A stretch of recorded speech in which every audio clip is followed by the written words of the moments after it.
Differences between order and molecularity of reaction पढ़ चुके हैं हम लोग, दोनों चीज़ें, ऑर्डर भी पढ़ लिया, मॉलिकुलरिटी भी पढ़ लिया। अब आप उसको बस पॉइंट ऑफ डिफरेंसेस देख लीजिए, उसके बाद हम लोग आगे बढ़ जाते हैं। It is an experimentally finded number, it is sum of power या एक्सपोनेंट टर्म ही बोल सकते हैं। It is sum of power term of all reactant present in rate law expression. Molecularity, it is theoretical concept. It is total number of reactant molecule which collide together simultaneously to produce product. Definition हो गई है। तो order के बारे में क्या है, 0, 1, 2, 3 तक जाता है। फ्रैक्शन में भी हो सकता है, नेगेटिव भी हो सकता है, जैसा आप लोगों ने बताया। It is 1, 2, 3 molecularity, it can never be 0, fraction और नेगेटिव। ऑर्डर हम लोग पढ़ें कि रेट कांस्टेंट की यूनिट को अफेक्ट करता है। फॉर्मूला पढ़े थे ना, ऑर्डर जो है वो रेट कांस्टेंट की यूनिट को अफेक्ट करता है।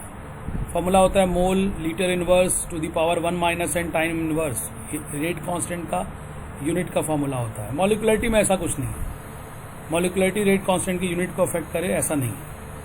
ऑर्डर मीनिंगफुल होता है both elementary and complex reaction के लिए, लेकिन मॉलिकुलरिटी की as it is complex reaction के लिए कोई मीनिंग नहीं होती। साइड बुक्स तो उसमें भी लिख देता है कि नहीं, जो भी हर एक स्टेप में जितने मॉलिक्यूल टकरा रहे हैं उससे आप मॉलिकुलरिटी बता दीजिए उनकी, लेकिन नहीं, कॉम्प्लेक्स एनसीईआरटी ने क्लियर लिखा है कॉम्प्लेक्स रिएक्शन के लिए जो एक से ज़्यादा स्टेप में हो रहे हैं उसके लिए मॉलिकुलरिटी का कोई मतलब नहीं है। केवल एलिमेंट्री रिएक्शन के लिए मॉलिकुलरिटी हम लोग पढ़ते हैं, और एलिमेंट्री रिएक्शन के लिए molecularity and order both are same. Elementary reaction के लिए मॉलिकुलरिटी और ऑर्डर दोनों सेम होते हैं। इसी पे फिर हम लोगों ने आपके लिए वो हम लोग पढ़े थे, SN1 SN2 पढ़ गए थे। SN1 रिएक्शन 2 स्टेप में होता है, कार्बोकैटायन बनाते हुए होता है, और SN2 रिएक्शन जिसका ऑर्डर 2 होता है वो एक ही स्टेप में होता है। तो वो हम लोग SN1 SN2 पढ़ गए थे, और ये SN1 SN2 हम लोग फिर से एक बार डिस्कस करेंगे जब ऑर्गेनिक केमिस्ट्री में आएंगे तब। और वहाँ आपको ये चीज़ हम याद दिलाएंगे कि देखिए यहाँ पे केमिकल काइनेटिक्स में हम लोग इसको पढ़े थे। अब देखिए क्या है, सपोज कीजिए कि जैसे अगला जो हम लोग का टॉपिक है,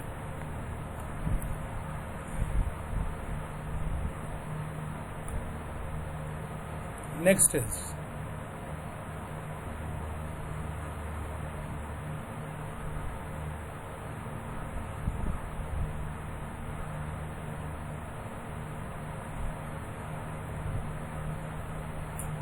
इंटीग्रेटेड रेट इक्वेशन।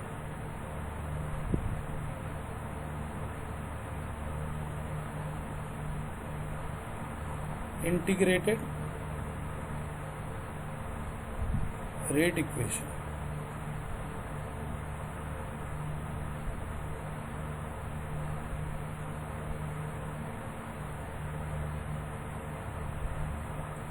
जैसे मान लीजिए हमारे पास एक रिएक्शन है,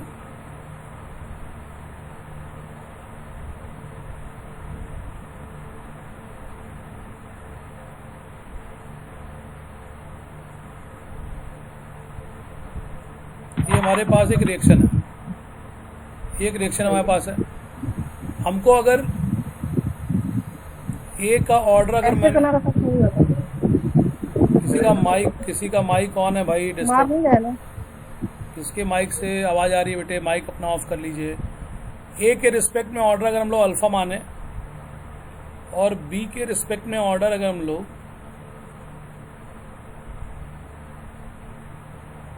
बीटा माने, तो ऑर्डर के लिए क्या बनेगा, रेट इज इक्वल टू के A to the power alpha और B to the power beta. अब अल्फा और बीटा को अगर फाइंड करना है, अल्फा बीटा को फाइंड करना है तो हमको रेट बताना पड़ता है।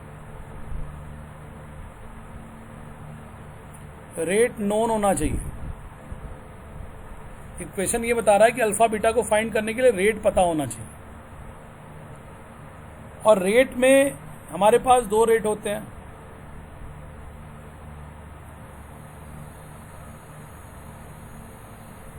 एक एवरेज और दूसरा कौन सा,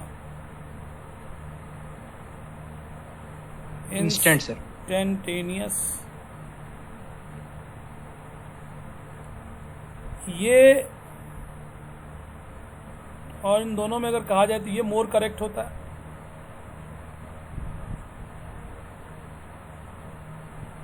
ये इजी टू फाइंड होता है, लेकिन मोर करेक्ट तो इंस्टेंटेनियस रेट ही होता है। और इसकी फाइंडिंग जो है बड़ी मुश्किल है, इसकी फाइंडिंग इज डिफिकल्ट।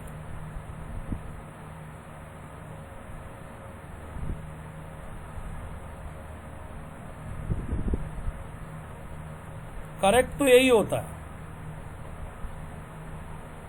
ये तो एवरेज आइडिया देता है।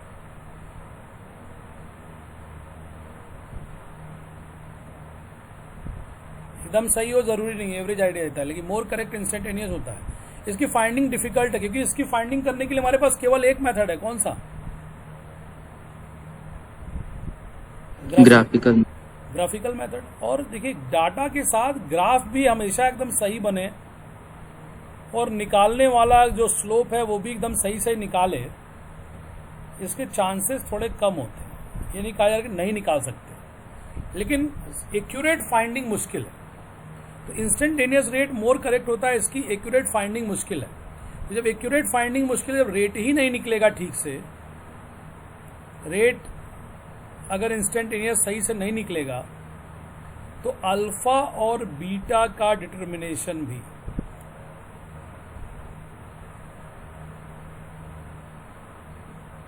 डिफिकल्ट हो जाएगा।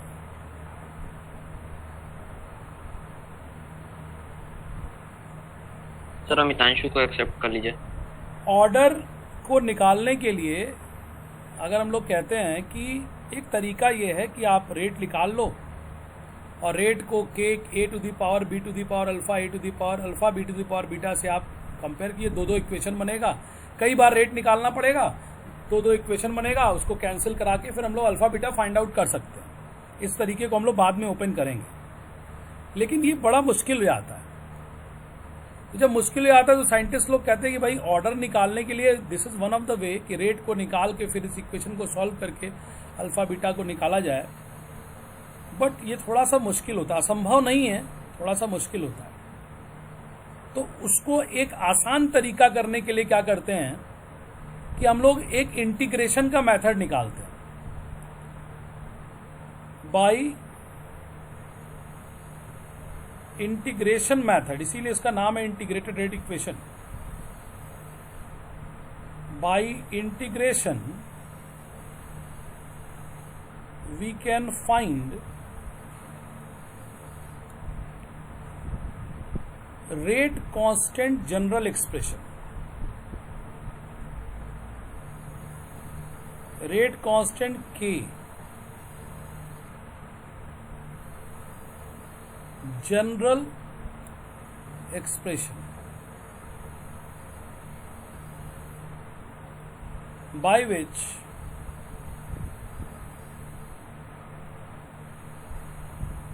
finding of order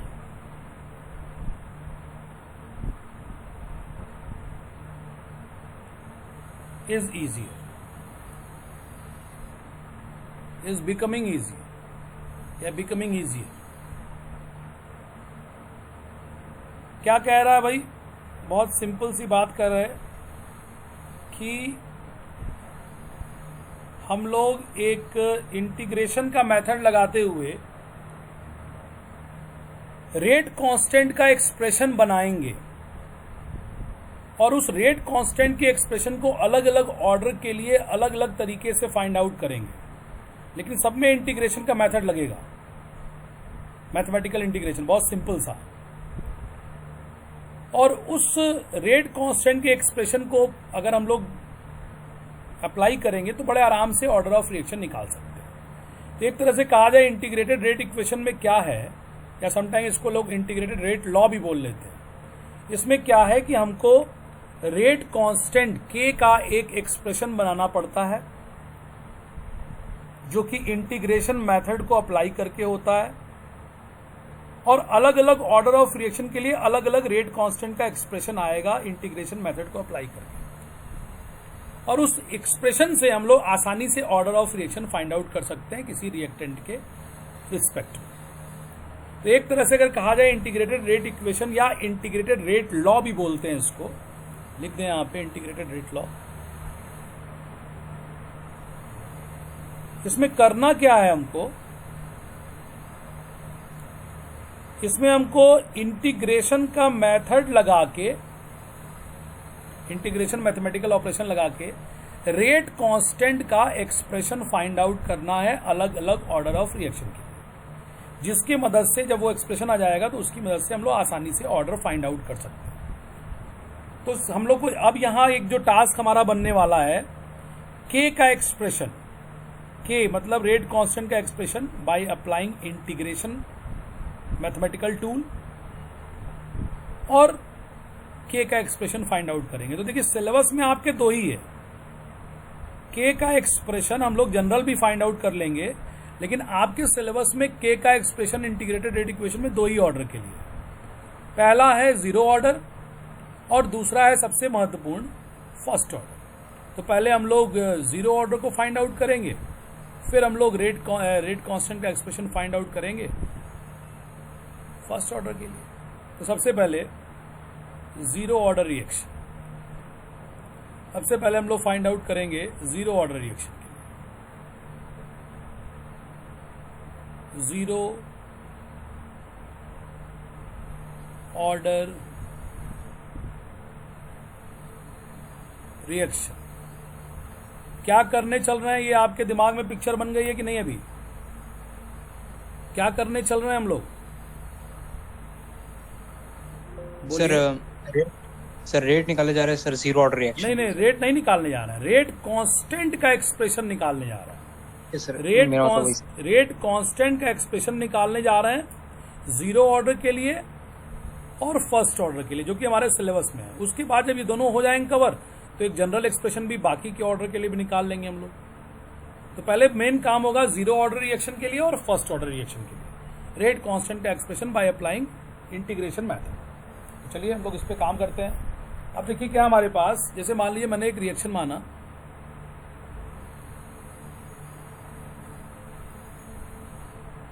reaction is A, reactant है changing to product.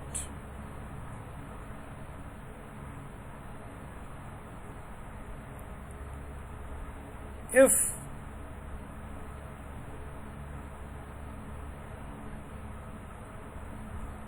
reaction is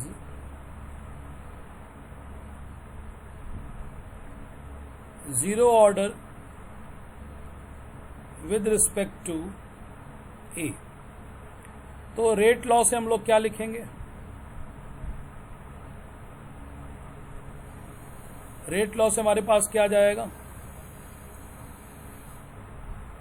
rate is equal to k concentration of A raise to the power 0। ये रेट लॉ से आ गया।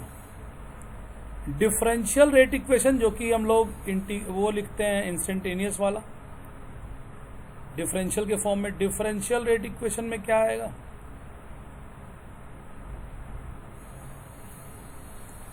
क्या आएगा भाई? रेट का डिफरेंशियल रेट इक्वेशन इस एक्सप्रेशन के लिए क्या बनेगा? Rate is equal to minus dA divided by dt। ये डिफरेंशियल रेट इक्वेशन कहलाता है, जो कि हम लोग इंस्टेंटेनियस का लिखते हैं माइनस dA बाय dt। तो ये हो जाएगा सेकंड नंबर। तब इसमें देखिए दोनों ही रेट को बता रहे हैं, तो फर्स्ट और सेकंड से हम लोग ये कह सकते हैं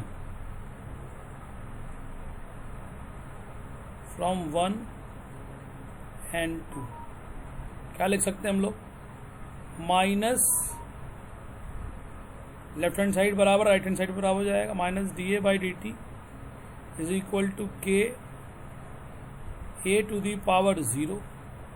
अब ए टू दी पावर 0 तो 1 हो जाएगा, तो हम लोग यहाँ पे लिख भी दें इसको, A to the power 0 is equal to 1। तो आगे हम लोग क्या लिख सकते हैं? Minus dA is equal to k into D T. A to the power 0 1 हो गया, तो minus dA is equal to k into D T. अब इसको हम लोग इंटीग्रेट कर लें, और यहीं पे इंटीग्रेशन मेथड अप्लाई कर रहे हैं। On integrating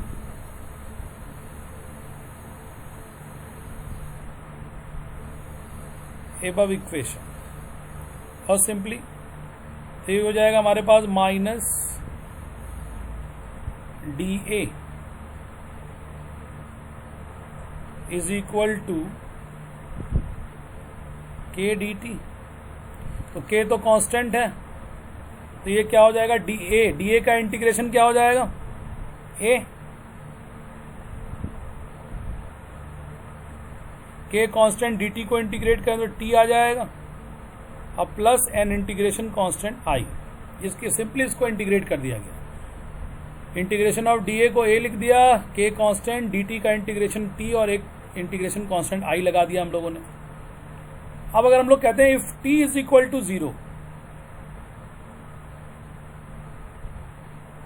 T is equal to 0 का मतलब क्या होगा बच्चों, रिएक्शन स्टार्ट नहीं हुआ सर। रिएक्शन स्टार्ट नहीं हुआ है, तो इसका मतलब ए का जो कंसंट्रेशन होगा वो इनिशियल कंसंट्रेशन होगा। जब रिएक्शन अभी स्टार्ट नहीं हुआ है तो ए का जो भी कंसंट्रेशन होगा वो उस समय इनिशियल कंसंट्रेशन होगा। तो ए की जगह हम लोग ए नॉट कर, इनिशियल कंसंट्रेशन को ए 0 लिख सकते हैं, ए नॉट भी कुछ लोग बोल लेते हैं, ए 0 बोल सकते हैं। तो वन टी की जगह 0 रखेंगे, इसको इक्वेशन नंबर 1 कर लिया जाए, टी की जगह 0 रखेंगे और तो ए की जगह ऑटोमेटिकली ए 0 हो जाएगा। तो हमारे पास क्या हो जाएगा इस इक्वेशन में, इन 1 ए की जगह हो गया ए 0, और ये हो जाएगा आपको के, टी की जगह कर लीजिए आप 0 प्लस आई। तो आई इज इक्वल टू आ जा रहा है हमारे पास minus A 0, I is equal to आ गया माइनस ए 0। अब क्या करते हैं, 1 इक्वेशन में आई की वैल्यू पुट करते हैं, फ्रॉम 2 in 1, बहुत इजी डेरिवेशन है, फ्रॉम 2 in 1, आई की जगह आप माइनस ए 0 रख दीजिए, तो क्या हो जाएगा, minus A is equal to k into t minus A 0। तो आपके पास आपको डिराइव करना है के का एक्सप्रेशन, तो के इज इक्वल टू आपके पास क्या आता नजर आ रहा है, ए नॉट का साइड बदलेंगे हम लोग, तो A not minus A divided by T. ये रेट कांस्टेंट के एक्सप्रेशन के लिए हम लोग डिराइव करते हैं, और ये आ गया हमारे पास रेट कांस्टेंट का expression, k is equal to A not minus A divide by t. इसको इक्वेशन नंबर 3 का नाम दें। सर आई क्या है इसमें, आई इंटीग्रेशन कांस्टेंट है बेटे, कहीं भी आप इंटीग्रेशन करेंगे तो एक इंटीग्रेशन कांस्टेंट ले लेते हैं मैथमेटिक्स में, करते नहीं है, बोलो भाई। वो तो सी लेते हैं ना, सी ले लो, आई ले लो, कुछ ले लो भाई, ऐसा थोड़ी है कि सी को ही सी मानना है, आई ले लेते हैं हम। इंटीग्रेशन कांस्टेंट में आई इसका मैच भी कर रहा, सी ले सकते हैं आप, उसकी कोई दिक्कत नहीं, वो तो एक सिंबल है ना बस। आई यहाँ पे मैं लिख देता हूँ आपके लिए, आई इज इंटीग्रेशन कांस्टेंट।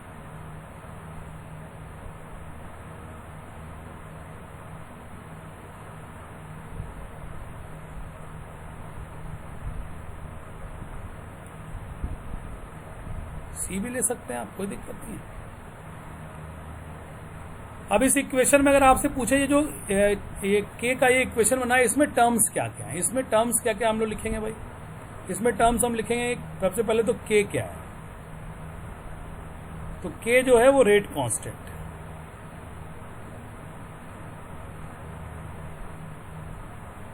कौन से ऑर्डर के लिए, तो 0 ऑर्डर के लिए, रेट कांस्टेंट फॉर 0 ऑर्डर। अच्छा, ए नॉट क्या है, ए 0 या ए नॉट क्या है, तो इनिशियल कंसंट्रेशन, जो हम लोग एकदम शुरू में लिए होंगे, initial concentration of reactant.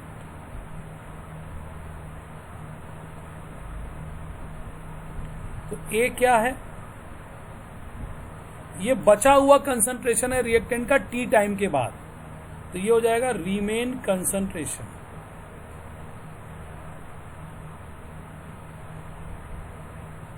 Riemann concentration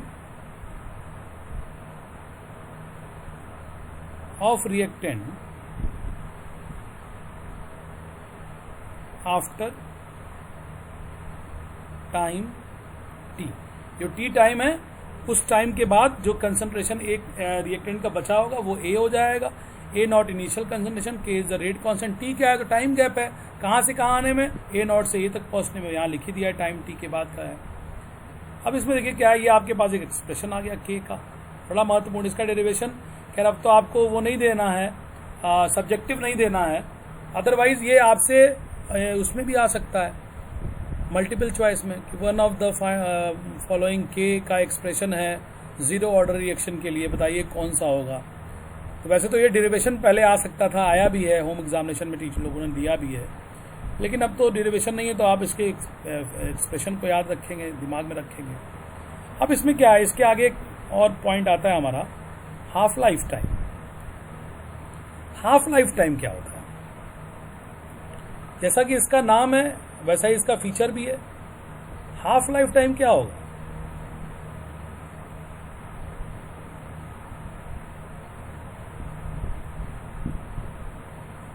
half life time ये होता है टी हाफ। ये नाम क्या बता रहा है? हाफ लाइफ टाइम का मतलब ये क्या होगा? इट इज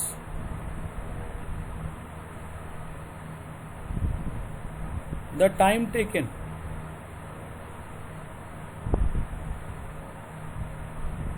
to complete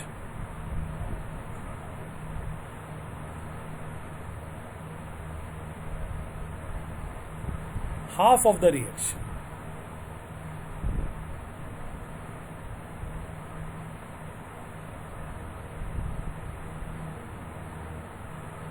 आधा रिएक्शन कंप्लीट होने में जो समय लगता है वो टी हाफ होता है।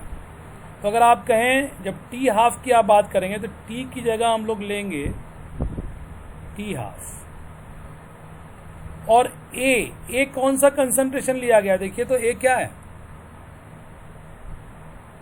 Remain concentration. जब आधा लाइफ खत्म होगा तो आधा बचा भी तो होगा, तो रिमेन कितना होगा?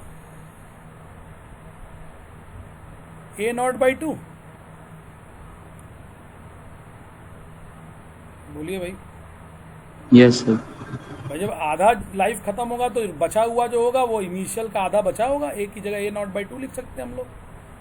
के तो बदलने वाला होता नहीं, किसी भी रिएक्शन का के हम लोग पढ़ चुके हैं। रेट कांस्टेंट तो कांस्टेंट होता है, कभी भी निकाल लीजिए उस रिएक्शन में। रेट कांस्टेंट केवल किस पे डिपेंड करता है? दो चीजों पे, एक टेम्परेचर और एक कैटलिस्ट। तो एक रिएक्शन को अगर आप बिना टेम्परेचर वेरी किए, बिना कैटलिस्ट को यूज किए करा रहे हैं तो उस रिएक्शन के कहीं भी आप किसी भी मोमेंट पे आप के निकाल लीजिए, के नहीं बदलेगा। तो के बदलना है नहीं, चाहे आप शुरू में निकालिए, चाहे लास्ट में निकालिए, चाहे बीच में निकालिए, चाहे 3/4 में निकालिए, कभी भी निकालिए, के नहीं बदलेगा। तो टी की जगह टी हाफ रहेगा, ए की जगह ए नॉट बाई 2 आएगा, और ए नॉट इनिशियल कंसंट्रेशन है ही। तो हम लोग ये जो एक्सप्रेशन दिए हुए हैं, कौन सा? Equation number 3। इस इक्वेशन नंबर 3 में ये वैल्यूज हम लोग पुटअप करेंगे। क्या क्या वैल्यूज है भाई?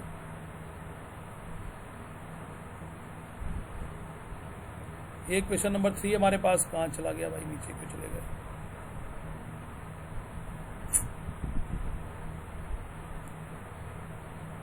इक्वेशन नंबर 3 में अगर हम लोग पुटअप करते हैं, एक मिनट रुक जाइए बच्चों,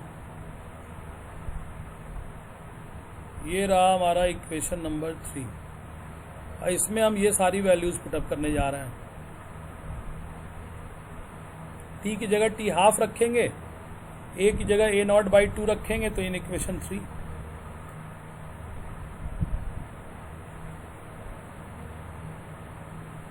इन इक्वेशन 3 क्या हो जाएगा? के ए नॉट एज इट इज आएगा, माइनस ए की जगह क्या आ जाएगा? ए नॉट डिवाइड बाई 2, और ये आ जाएगा टी हाफ। तो इसको जब सॉल्व किया जाएगा तो क्या हो रहा है हम लोग के पास? k इज इक्वल टू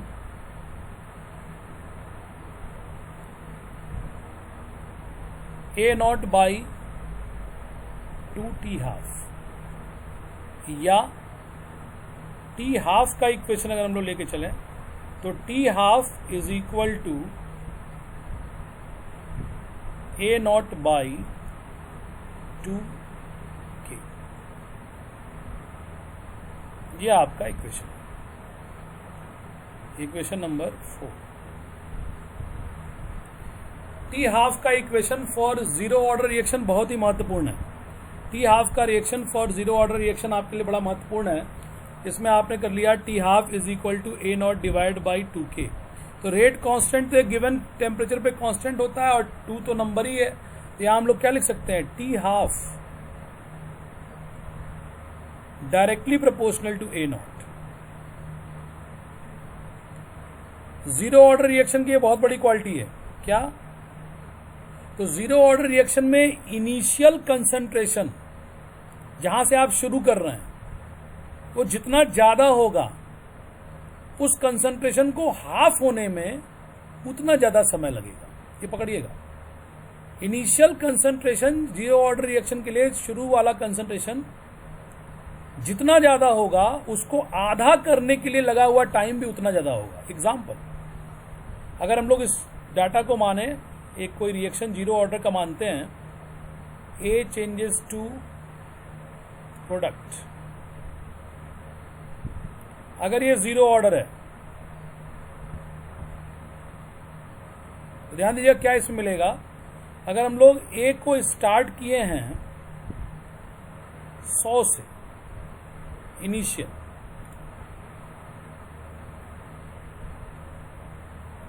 तो 100 से आधा जाना मतलब कितना, 50 होना। 100 से 50 होने में सपोज कीजिए कि आपको 100 मिनट लगा, एक डाटा बना रहा है। 100 से 50 होने में 100 मिनट लगा, तो फिर एक बार ये आधा हो गया, एक हाफ लाइफ हो गई, T half 1, first half life यहां पे हो गई इसकी। 100 से 50 हो गया 100 मिनट में। तो अगली हाफ लाइफ क्या होगा बच्चों, 50 से कहां पहुंचेगा, 25 पे। तो ये फिर से दोबारा अपने इनिशियल अमाउंट का आधा हुआ, तो इसका ये सेकंड हाफ लाइफ टाइम है। तो अगर पहला वाला 100 था, देखिए फर्स्ट स्टार्ट आपने कहां किया, 100 to 50, ये फर्स्ट हाफ लाइफ टाइम है। अब सेकंड हाफ लाइफ टाइम के लिए स्टार्ट पॉइंट ये हो गया, तो स्टार्ट पॉइंट का कंसंट्रेशन 50 से 25 करना है, तो टी हाफ पहले से कम हो जाएगा, क्योंकि t half is directly proportional to A naught. First half के लिए ये ए नॉट था, फर्स्ट हाफ के लिए ये फर्स्ट हाफ है, ये ए नॉट है, कंप्लीट कर दिया आपने। फिर सेकंड हाफ के लिए ये ए नॉट हो गया, तो ए नॉट कम हो गया, तो टाइम टेकन कितना होगा, ये 100 मिनट था, तो ये कितना होना चाहिए बताइए, उसी हिसाब से घटाइए इसको, 50 मिनट। बोलिए, मेरी बात समझ में आ रही है आप लोगों को? Yes. अब ये इसी बेसिस पे बताइए, 25 से 12:30 जाना है, 25 से 12:30 जाना है, ये तीसरी बार अपने आप को आधा करने जा रहा है, टी हाफ थर्ड टाइम। इसमें टाइम कितना लगना चाहिए, इसी डाटा को आगे बढ़ा के बताइए। 25 मिनट। 25 मिनट। Right. तो ये डाटा, ये चीज आप लोग समझ गए क्या कहना चाहते हैं यहाँ पे, कि फर्स्ट जीरो ऑर्डर की रिएक्शन की बहुत बड़ी क्वालिटी होगी कि जितना इनिशियल कंसंट्रेशन जहां से उसको आधा अपने आप को करना है, वो वैल्यू जितनी ज्यादा होगी, उसको हाफ करने में लगा हुआ टाइम भी उतना ही ज्यादा होगा। तो ये डाटा समझ में आ रहा बच्चों आप लोगों को? बोलिए। Yes sir. इसी चीज को जब आप फर्स्ट ऑर्डर में ले आएंगे, अभी बता दे रहे हैं यहाँ पे, जब आप फर्स्ट ऑर्डर में ले आएंगे, 100 से 50 करेंगे, 50 से 25 करेंगे, 25 से 12:30 करेंगे, आप वहां पाएंगे कि अगर पहले में 100 मिनट लगा तो दूसरे में भी 100 मिनट ही लगेगा, तीसरे में भी 100 मिनट ही लगेगा, चौथे में भी 100 मिनट ही लगेगा, पांचवें हाफ लाइफ में भी 100 मिनट ही लगेगा। इस तरह से उसमें और इसमें बड़ा डिफरेंस हो जाता है। जीरो ऑर्डर रिएक्शन में हर अगली हाफ लाइफ पहले से छोटी हो जाती है, फर्स्ट ऑर्डर में ऐसा नहीं होगा। फर्स्ट ऑर्डर में भी आप पढ़ेंगे तो जितना पहला हाफ में लगा उतना ही दूसरे हाफ में लगेगा, उतना ही तीसरे हाफ में लगेगा। क्यों? तो वहाँ का इक्वेशन आपको इसको जस्टिफाई कर देगा इस चीज़ को। चलिए ये हो गया हमारे पास। ये हम लोगों ने पढ़ लिया हाफ लाइफ। तो ये देखिए ये दोनों चीज़ तो बड़ी इंपॉर्टेंट है। के का एक्सप्रेशन और half life time is very very important. यहाँ तक हम लोग देख गए इसको। एक बार हम छोटा कर रहे हैं और आप लोग एक बार सारा एक साथ देख जाइए। अगर एक बार स्क्रीन पे आता है तो एक बार सारा कुछ एक साथ देख जाइए, तो उसके बाद हम लोग आगे बढ़ते हैं। कि इतना तो आपके बोर्ड के सिलेबस में है, इतना एक बार देख जाइए तो हम लोग आगे बढ़ते हैं।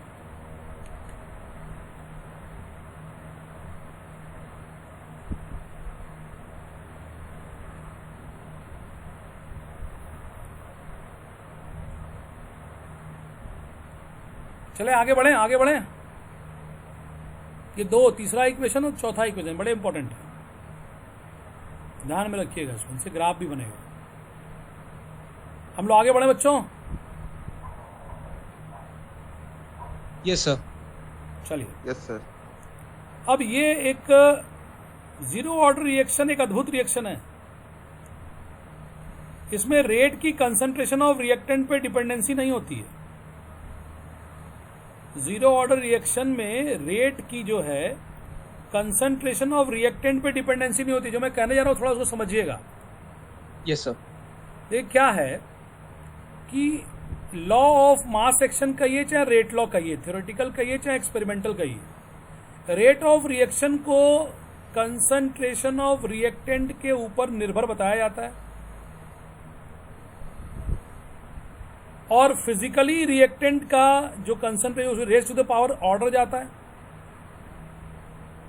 तो ऑर्डर नॉर्मली 1 2 3 अगर हम सिंपल लें तो पॉजिटिव नंबर ही ऑर्डर में आते हैं। निगेटिव ओवरऑल ऑर्डर कभी नहीं आता। ओवरऑल ऑर्डर निगेटिव कभी नहीं होता। तो ऑर्डर या तो 1 होगा या तो 2 होगा या 3 होगा, फ्रैक्शन में भी जाएगा, पॉजिटिव नंबर ही जाएगा कुछ ना कुछ। अगर ऑर्डर मान लीजिए आपने 0 कर दिया, ऑर्डर 0 हो गया, इसका मतलब क्या? रेट का रिएक्टेंट के कंसंट्रेशन से कोई लेना देना नहीं है सर। नहीं है। अब देखिए जब एक रिएक्शन आगे बढ़ता है, जैसे एक रिएक्शन हम लोगों ने लिया, एक रिएक्शन करा लें ए चेंजेस टू प्रोडक्ट, रफली लिख रहे हैं इसको, फिर हटा देंगे अभी। मान लीजिए इसको हमने 100 मोलर से स्टार्ट किया। अब जैसे जैसे इसका ये 10 मिनट बीतेगा, 0 मिनट पे स्टार्ट किए, 10 बीतेगा, 20 बीतेगा, 30 बीतेगा, 40 बीतेगा, 50 बीतेगा, तो धीरे धीरे धीरे धीरे ए का कंसंट्रेशन क्या होता जाएगा? कम होता जाएगा। कम होता रहेगा। टाइम के साथ ही कम होता जाएगा। अब सोचिए अगर कंसंट्रेशन ऑफ रिएक्टेंट कम होता जा रहा है और रेट में अगर जीरो ऑर्डर नहीं है, जीरो ऑर्डर नहीं है तो सर रेट से धीरे होता जाएगा सर। तो सोचिए 1 2 3 में से कोई एक होगा। तो जैसे जैसे रिएक्टेंट का कंसंट्रेशन घट रहा है, रेट भी क्या होता जाएगा? कम होता जाएगा। बात समझ में आ रही है भाई? रिएक्टेंट के सिंपल सोचिए, जीरो को छोड़ के सिंपल सोचिए। Rate is directly proportional to concentration of reactant. Simple सोचना है, कोई तो बहुत खास दिमाग नहीं लगाना है। जीरो पे बात बाद में कर ली जाएगी। Rate is directly proportional to concentration of reactant, ये सब हटा ही दीजिए। सिंपल सोचिए, rate is directly proportional to concentration of reactant. It means कि जैसे जैसे रिएक्टेंट का कंसंट्रेशन घटेगा, रेट ऑफ रिएक्शन भी क्या होता जाएगा? कम होता जाएगा। तो देखिए 100 से 40 आया तो रेट घट गया। अब इसको जरा समाप्त करने की तरफ ले चलिए। ये 40 से घटते घटते 1 पे आ गया, तो रेट भी घटते घटते बहुत जीरो हो जाएगा, लगभग रेट भी बहुत घट जाएगा। इसको और घटाइए, इसको और घटाइए, 0.001 तक ले आइए इसको, तो रेट भी और घट जाएगा। बोलिए। रुक ही जाएगा सर। रुक ही नहीं जाएगा, वो कभी नहीं खत्म होगा। सोचिए कि जैसे जैसे ये घटता जाएगा, जैसे ये घटता जाएगा तो रेट भी तो अपने आप को और घटाते जाएगा। Yes sir. सर कभी कंप्लीट कभी कंप्लीट नहीं होगा, कभी कंप्लीट नहीं होगा कोई भी रिएक्शन। सर तब तो ये बहुत स्लो प्रोसेस हो जाएगा। बिल्कुल, समय के साथ हर रिएक्शन इनफाइनाइट समय तक चलता है। कोई भी जीरो ऑर्डर केवल छोड़ना है आपको, केवल जीरो ऑर्डर में ये दिक्कत नहीं आएगी। क्यों नहीं आएगी वो देखते हैं। कोई डिपेंड ही नहीं करता डिपेंड कंसंट्रेशन नहीं करता, वो इक्वल रेट से भागेगा। कंसंट्रेशन ऑफ रिएक्टेंट मान लीजिए 40 लिए, 1 लिए, 0.01 लिए, इससे इसको मतलब नहीं है। ये कांस्टेंट गति से भाग रहा है। जो चीज कांस्टेंट गति से भागेगी वो अपनी जर्नी को कभी ना कभी कंप्लीट कर लेगी। जैसे मान लीजिए यहां से यहां पहुंचना है, ये जर्नी है हमारी, ये पूरा रास्ता है। ए को पी में बदलना है, ये पूरा रास्ता है। अब अगर ये कांस्टेंट गति से चल रहा है, कांस्टेंट गति से चल रहा है, इसको रिएक्टेंट के कंसंट्रेशन से कोई मतलब नहीं है, तो कभी ना कभी तो यहां पी पे पहुंच ही जाएगा, कंप्लीट कर लेगा। लेकिन मान लीजिए ऐसा है कि जैसे जैसे रास्ता कंप्लीट करते जाओगे वैसे वैसे चलने की रफ्तार घटती जाएगी। जैसे जैसे रास्ता कंप्लीट करते जाओगे वैसे वैसे चलने की रफ्तार घटती जाएगी। तो ऐसा प्रोसेस थ्योरेटिकली कभी कंप्लीट या एक्सपेरिमेंटली कभी कंप्लीट नहीं हो सकता। आप जब डेस्टिनेशन के पास एकदम पहुंचेंगे तो आपका रास्ता बहुत कम बचा रहेगा, तो आपके चलने की रफ्तार भी क्या हो जाएगी, बहुत कम। तो ऐसा कहा जाता है कि जीरो ऑर्डर को अगर छोड़ दिया जाए तो कोई भी रिएक्शन 100% कंप्लीट नहीं होता। जीरो ऑर्डर में ये प्रॉब्लम नहीं है। जीरो ऑर्डर को अगर छोड़ दिया जाए, मैथमेटिकली भी अभी आप इसको जस्टिफाई कर लेंगे इक्वेशंस के द्वारा। जीरो ऑर्डर को अगर छोड़ दिया जाए तो कोई भी रिएक्शन 100% कंप्लीट नहीं होता। First order, second order, third order, कोई भी रिएक्शन पूरी तरह से 100% कंजम्पशन रिएक्टेंट का नहीं करा पाता। जीरो ऑर्डर रिएक्शन ही ऐसा है जो पूरी तरह से अपने आप को कंप्लीट करेगा। तो जो रिएक्शन अपने आप को पूरी तरह से कंप्लीट करेगा उसका कंप्लीट लाइफ टाइम भी बनेगा, उसका कंप्लीट लाइफ टाइम बनेगा। जो रिएक्शन अपने आप को पूरी तरह से कंप्लीट करेगा उसका कंप्लीट लाइफ टाइम बनेगा। और कंप्लीट लाइफ टाइम कैसे बनेगा देखें। टी हाफ को बच्चों हम लोग कहीं कहीं T50 भी कर लेते हैं। टी हाफ के लिए एक टर्म और डाल दें, T50%। टी हाफ के लिए एक और मिल सकता है हम लोगों को, इट इज T50%। मान के चलते हैं 50% रिएक्शन कंप्लीट हुआ। अब देखिए क्या है हमारे पास, कंप्लीट लाइफ टाइम।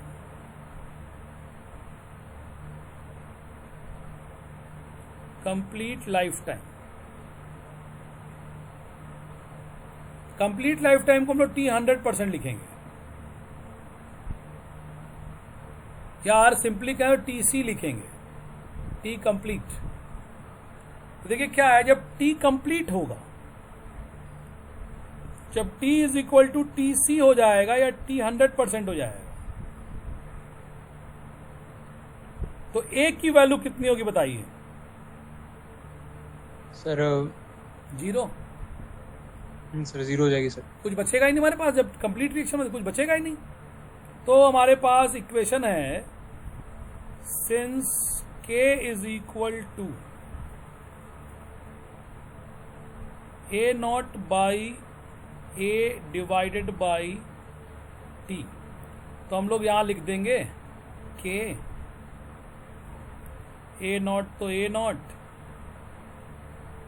इसकी जगह 0 और T की जगह हो जाएगा T100 या TC कर देंगे। तो T100 या TC हमारे पास कितना आ गया,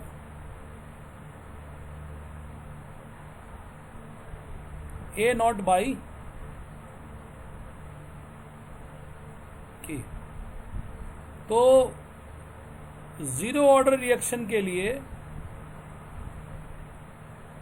is a definite value of complete life time, जिसका एक कंप्लीट लाइफ टाइम होता है जिसको हम लोग A नॉट बाई K से डिनोट करते हैं। फर्स्ट ऑर्डर में आप आएंगे तो ये चीज आपको नहीं मिल पाएगी। कैसे नहीं मिल पाएगी वो वहां हम लोग देखेंगे। इसका एक कंप्लीट लाइफ टाइम होता है।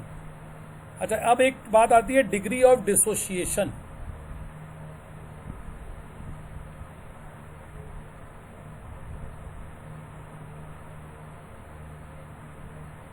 डिग्री ऑफ डिसोसिएशन पढ़े हम लोग डिग्री ऑफ डिसोसिएशन का फॉर्मूला क्या होता है? Amount dissociated divided by amount taken. बोलिए भाई, डिग्री ऑफ डिसोसिएशन का यही फॉर्मूला होगा, कुछ और भी होगा? डिग्री ऑफ डिसोसिएशन का यही फॉर्मूला होगा बच्चों, बोलिए। Amount dissociated amount taken. Yes sir, यही होगा सर। अब देखिए क्या है, अगर मान लीजिए हमारा जीरो ऑर्डर का रिएक्शन डिसोसिएशन नेचर का है, तो रिएक्टेंट ले लिया हमने A and it has to complete into the convert into the product. तो इसका हमको अल्फा बताना है। तो इनिशियल अमाउंट टेकन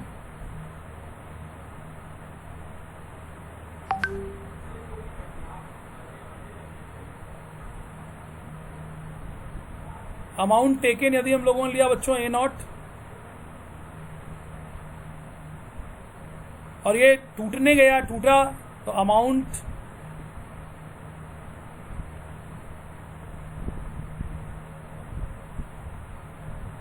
रीमेन, ये ए हो जाता है।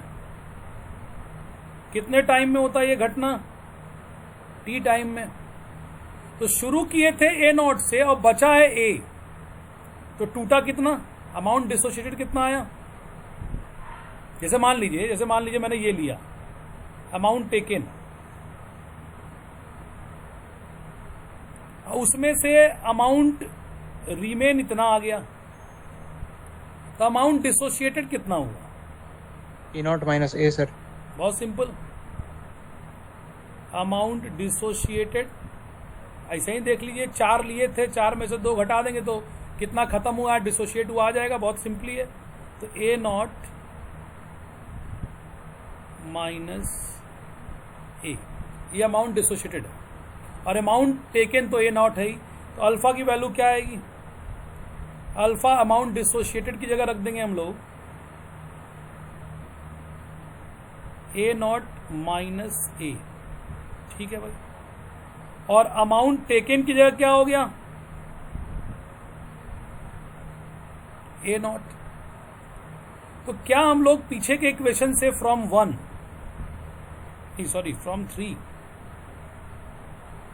3 हम लोगों ने देखा है कि A not minus A is equal to k into T था। थर्ड इक्वेशन जो था हमारा, देखिए ये भी लिखा हुआ है, ये भी थर्ड इक्वेशन ही है। A not minus A divide by T है, तो A not minus A is equal to k into T आ जाएगा। Yes sir. तो ए नॉट माइनस ए की जगह हम लोग के इंटू टी लिख सकते हैं भाई। तो ये हमारे पास हो जाएगा अल्फा इज इक्वल टू के T divided by A not sir. A not. Alpha का ये एक एक्सप्रेशन आ रहा है। अब सोचिए, इसको एक बार फिर से हम लोग जस्टिफाई कर रहे हैं कि इफ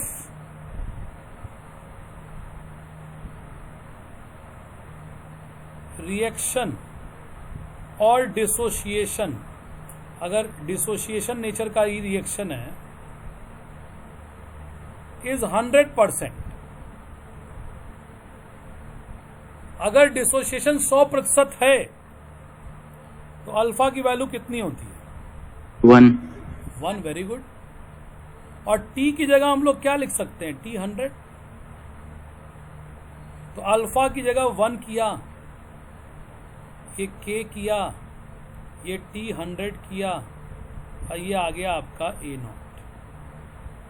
देखिए फिर से यहां हमारे पास टी 100 आ रहा है, वही एक्सप्रेशन तो अलग नहीं है। टी 100 इज इक्वल टू क्या? ए नॉट बाई के। ये तो पहले भी निकाले हैं,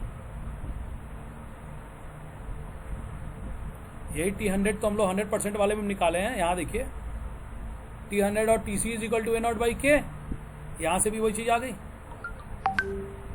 सही है, बोलिए। Yes sir. अब क्या है, there are some graph plot for the zero order reaction. कुछ ग्राफ प्लॉट हम लोग करने वाले हैं, बड़े महत्वपूर्ण graph plot, some graph plots.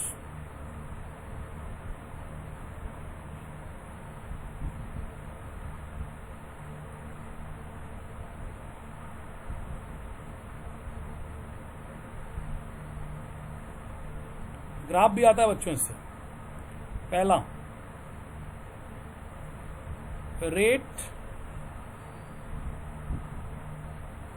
And concentration of reactant.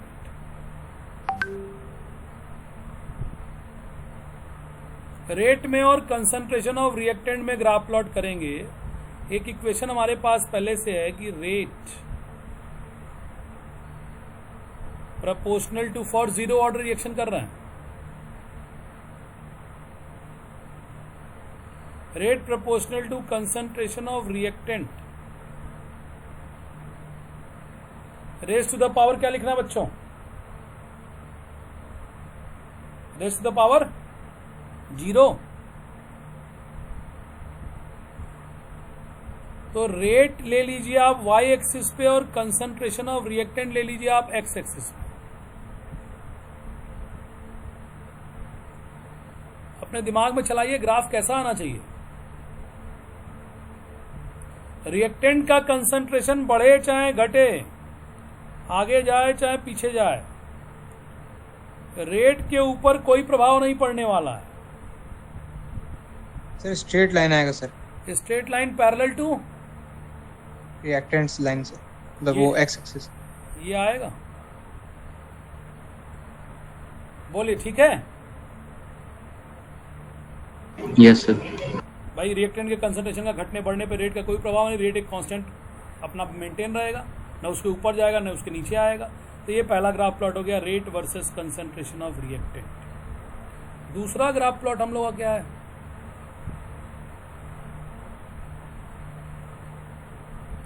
दूसरा ग्राफ प्लॉट क्या है, rate versus time. Rate versus time, जब रेट को कंसंट्रेशन ऑफ रिएक्टेंट से कोई लेना देना है ही नहीं,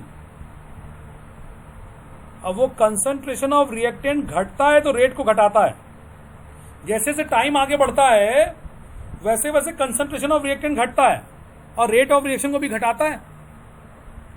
लेकिन यहां तो जीरो ऑर्डर के लिए रिएक्टेंट के कंसंट्रेशन पे कोई निर्भरता ही नहीं है रेट की। तो टाइम चाहे कितना भी बीत जाए, क्या रेट घटेगा इसमें? No, sir. फिर वैसा ही ग्राफ प्लॉट आएगा, फिर वैसा ही ग्राफ प्लॉट का नेचर है इसमें। ये रेट कांस्टेंट रहेगा, उसको टाइम से कोई लेना देना नहीं है। अगला graph plot, third graph plot बना रहे हैं हम लोग।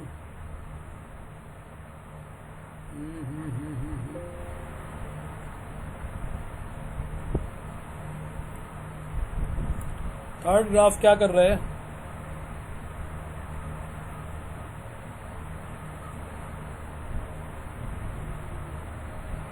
थर्ड ग्राफ के लिए एक इक्वेशन हम लोग पहले बना रहे हैं। क्या इक्वेशन हमारे पास, k is equal to a not minus a divided by t, एक इक्वेशन है। तो अगर हम ये लिखें कि a not minus a is equal to k into t, सही है भाई। तो a इज इक्वल टू क्या आ रहा है, a इज इक्वल टू क्या आ रहा है,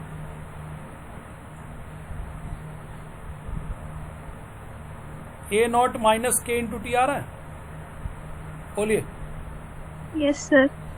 सिंपली है a is equal to A not minus k t. अब इसमें देखिए क्या है, कंसंट्रेशन ऑफ रिएक्टेंट, ये a जो है ये कंसंट्रेशन ऑफ रिएक्टेंट है, बचा हुआ concentration, that is concentration of reactant after time t, और a नॉट इनिशियल कंसंट्रेशन है। अब अगर कहता है आपसे कि इसमें इस पे हम लोग कंसंट्रेशन ऑफ रिएक्टेंट प्लॉट करें,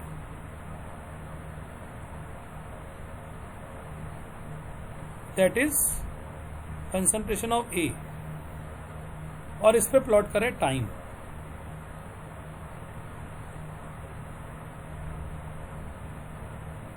तो इस इक्वेशन को अगर हम लोग स्ट्रेट लाइन इक्वेशन से कंपेयर कर लिया जाए, यहां पे हमारे पास स्ट्रेट लाइन इक्वेशन बनता है y is equal to mx plus c. तो y एक्सिस पे हम लोग कंसंट्रेशन ऑफ ए प्लॉट कर लिए और x एक्सिस पे हम लोग टाइम प्लॉट कर लिए। बिल्कुल स्ट्रेट लाइन आना है, लेकिन इस स्ट्रेट लाइन का m क्या होता है बच्चों? m तो आपको पता होगा, m स्लोप होता है। Yes sir. Rate sir. m slope, m minus के, m स्लोप आ रहा है जो कि माइनस के बराबर आ रहा है। तो स्ट्रेट लाइन ऐसा आएगा जिसका स्लोप निगेटिव होगा, एक बात, उसकी वैल्यू होगी माइनस के। और जो स्ट्रेट लाइन कट करेगा, c क्या है? Intercepted y axis. c होता है इंटरसेप्ट एट y एक्सिस, मतलब वो स्ट्रेट लाइन y एक्सिस को जहां काटेगा वो c है, और c की वैल्यू क्या हो जाएगी? a naught. तो ये आपका इस प्रकार से ग्राफ जो आएगा वो ऐसा है।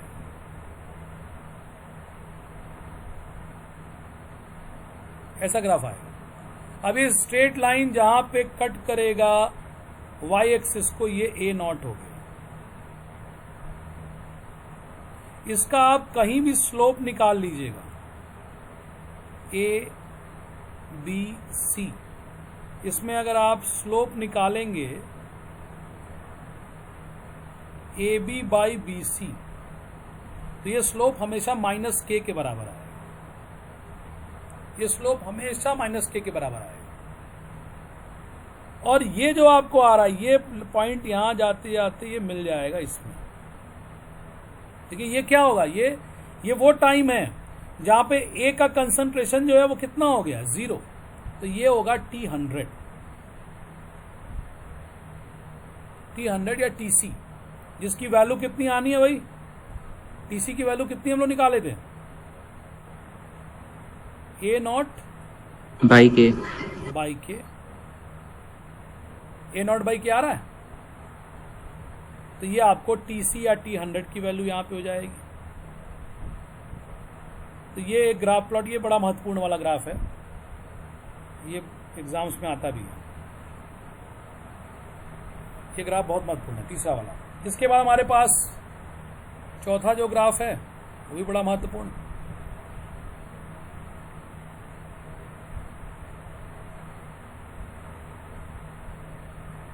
T half and A naught का ग्राफ। तो हम लोग के पास इक्वेशन क्या है? T half is equal to A not by 2k। Equation हम लोग निकाले हैं, इसको हम लोग ऐसे लिख सकते हैं क्या?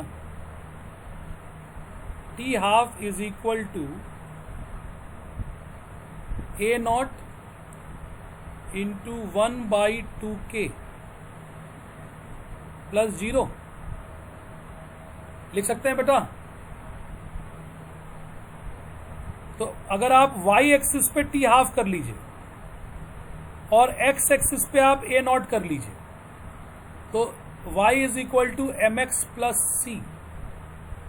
इसके अकॉर्डिंग अगर आप कहेंगे तो y एक्सिस पे हमको प्लॉट करना है टी हाफ, और x एक्सिस पे हम प्लॉट करने जा रहे हैं किसको? a naught. तो इंटरसेप्टेड y एक्सिस c की जगह क्या आ रहा है? 0, और m स्लोप की जगह क्या आ रहा है? 1 बाई 2k। तो इंटरसेप्टेड y एक्सिस 0 होने का मतलब कहां से पास करेगा स्ट्रेट लाइन? बोलो बच्चों। ओरिजिन से टी हाफ, और ये आ गया आपका बेटे ए नॉट। तो ये ओरिजिन से पास करेगा आपका स्ट्रेट लाइन, और कहीं भी आप इसका स्लोप निकालेंगे, अगर आप कहीं भी इसका स्लोप निकालेंगे